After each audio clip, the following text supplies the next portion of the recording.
অনেক সাধনার পরে আমি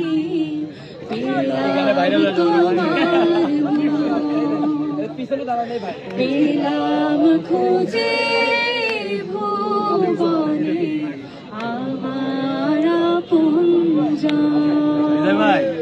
তুমি বুকে টেনে নাও না প্রিয় আমাকে, আমি ভালোবাসি ভালোবাসি ভালোবাসি তোমাকে।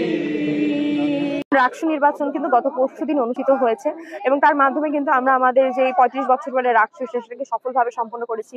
আমাদের ছাত্র প্রতিনিধি নির্বাচিত করেছে এবং যারা আসলে আমরা প্রতিনিধিত্ব করতে চেয়েছিলাম, তবে হয়তো আমরা আমাদের কোনো কারণে পেরে উঠিনি, কিন্তু আমরা কিন্তু যে মেসেজটা দিতে চেয়েছি যে আমরা শিক্ষার্থীদের অধিকার আদায়ের জন্য সকলে একতাবদ্ধ এবং আমরা হারিয়ে যাইনি। আমাদেরকে যারা ভালোবাসা দিয়েছে সে সকল ভালোবাসার স্বার্থে আমরা তাদের পাশে ছিলাম, আছি এবং থাকবো। এবং ছাত্র সংসদ থেকে যদি না করতেও পারি, আমরা বাইরে থেকেও সেই কাজগুলো করার আপ্রাণ চেষ্টা করে যাবো। রাকসুতে পরাজিত প্রার্থী হয়ে আমরা যারা পরাজিত প্রার্থী আছি আমরা সকলে একসাথে এক হয়েছি।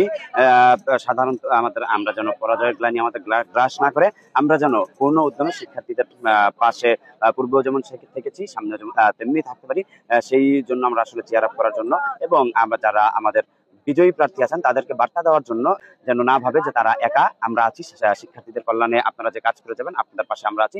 আপনাদের ইশতেহার বাস্তবায়নে যতটুকু আমাদের সাপোর্ট দরকার আমরা ততটুকু সাপোর্ট দেবো এবং আরেকটি কঠোর বার্তা তাদেরকে দেওয়ার জন্য আপনারা যদি আপনাদের ইশতেহার এবং প্রতিশ্রুতি থেকে বিচ্যুত হন, আমরা যারা আছি আমরা কিন্তু এখনো রাজশাহী বিশ্ববিদ্যালয়ের স্টুডেন্ট, রাজশাহী বিশ্ববিদ্যালয়ের স্টেক হোল্ডার। আপনারা আপনাদের প্রতিশ্রুতি থেকে বিচ্যুত হলে আমরা কিন্তু আপনাদেরকে জবাবদিহিতায় আনবো এবং সকলে কিন্তু একসাথে আপনাদের বিরুদ্ধে কথা বলবো এবং আপনাদের এই প্রতিশ্রুতি বাস্তবায়নে বাধ্য করবো।